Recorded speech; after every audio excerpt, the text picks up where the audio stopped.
Hey everyone, and welcome. Today we're going to dive into a really cool puzzle. How in the world do scientists measure something they can't even see? Well, it turns out the answer is all about using light in a super clever way. So, let's put ourselves in the lab for a second. Imagine you've got a sample of water. You know there's a certain chemical in there, maybe some kind of contaminant you need to keep an eye on, but it's totally dissolved, it's invisible. How do you possibly figure out how much is in there? The secret? Well, it's kind of like a magic trick. You don't actually measure the invisible thing directly. Instead, you use a little bit of chemistry to make it pop, to give it a color. And once it has color, light becomes your new best friend, your measuring stick. And this isn't just some neat party trick. This is a fundamental technique that's used in labs all over the world. It's what helps make sure our water is safe, our food is good, and our medical tests are accurate. So let's break down exactly how this whole process works. Okay, so the process itself is actually pretty straightforward. First up, you add a special chemical called a reagent. This thing is designed to react with only one specific substance, the analyte, which is just the fancy word for what we're trying to measure. This reaction creates a color, and here's the key. The more analyte there is, the darker that color gets. Next, an instrument shines a very specific color or wavelength of light right through the sample. And finally, a detector on the other side measures exactly how much of that light got soaked up by the color. All right, so we've made a color and we've measured how much light it's absorbing. But how does that give us an actual number? A concentration? Well, that's where the real magic comes in. And it's all thanks to a fundamental rule called Beer's law. Beer's law is the absolute linchpin holding this whole method together. And it's a beautifully simple idea. The amount of light a solution absorbs is directly proportional to the concentration of the chemical that's creating the color. That means if you double the concentration, you double the light that gets absorbed. It's that predictable, direct relationship that makes the whole thing possible. And that's the part you really got to remember. Absorbance is directly proportional to the concentration. They are locked together. If you can figure out one, you can always find the other. That's the big takeaway here. Here's a super simple way to think about it. Just think about sunglasses. The darker the lens, which is basically a higher concentration of dye, the less light gets through to your eye, right? That's what we call higher absorbance. Lighter sunglasses let more light through, and that's lower absorbance. Beer's law is just putting a precise mathematical rule to something we already understand intuitively. So we've got this awesome rule, Beer's law, but how does a machine, a piece of equipment, actually use it? It can't just guess. You have to teach the machine how to translate that light absorption into an actual concentration. And we do that by creating something called a calibration curve. You can think of the calibration curve as a custom-made ruler for the instrument. Before you can measure an unknown sample, you first have to give the machine a set of reference points so it knows what it's looking at. That curve is its reference. So how do you actually make this ruler? Well, you start with solutions where you already know the exact concentration. We call these standards.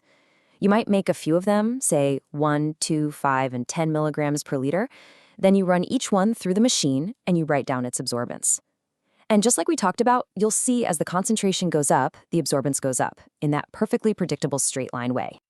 So the instrument takes these points, plots them on a graph, concentration versus absorbance, and draws a perfect straight line right through them. And boom, that line is the calibration curve. Now, when you put in your unknown sample, the machine just measures its absorbance, finds that value on the line, and can instantly tell you the concentration.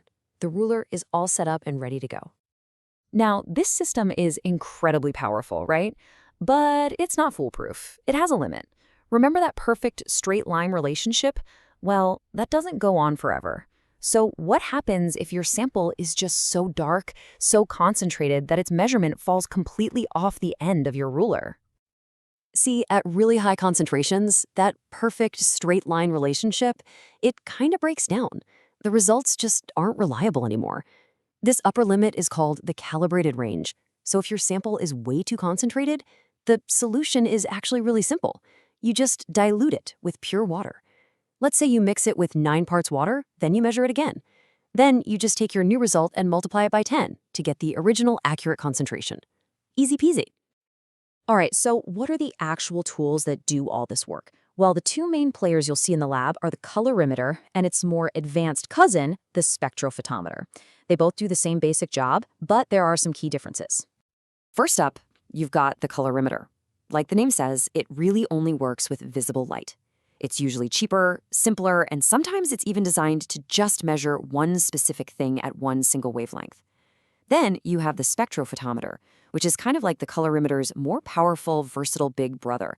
It can measure a much wider range of light, including ultraviolet light, and it lets the scientists choose the exact wavelength they need for any test they can dream up. Okay, so having a great instrument is one thing, but just like with any precise skill, your technique is everything. So let's go over a few pro tips that scientists use to make absolutely sure their results are rock solid. There are 3 rules that are totally non-negotiable. First is blanking. Before you measure your sample, you measure a version without the color reagent. This basically tells the instrument, hey, ignore any natural background color or haze in the water itself. Second, you have to be clean. The little sample vials, called cuvettes, have to be absolutely spotless. And third, you always verify. You run one of those known standards with every single batch of samples just to double check that your machine and your ruler are working perfectly. And you want to know the #1 enemy of a good reading? The thing that messes up more results than anything else. You might be surprised. It's fingerprints. No, seriously, a tiny smudge or a speck of dust on the outside of that little vial can scatter the light and give you a reading that's way too high. That's why scientists are so obsessed with wiping them clean every single time. So, think about it. We started with a simple idea that a darker color means there's more of something, and from that, we've built this incredibly precise system for measuring the invisible. It really makes you wonder, if color is the key to unlocking the secrets of chemicals in a lab, what other mysteries in our world, from the health of an entire forest to the quality of the food we eat, could we understand better if we just knew how to really look at and measure its color?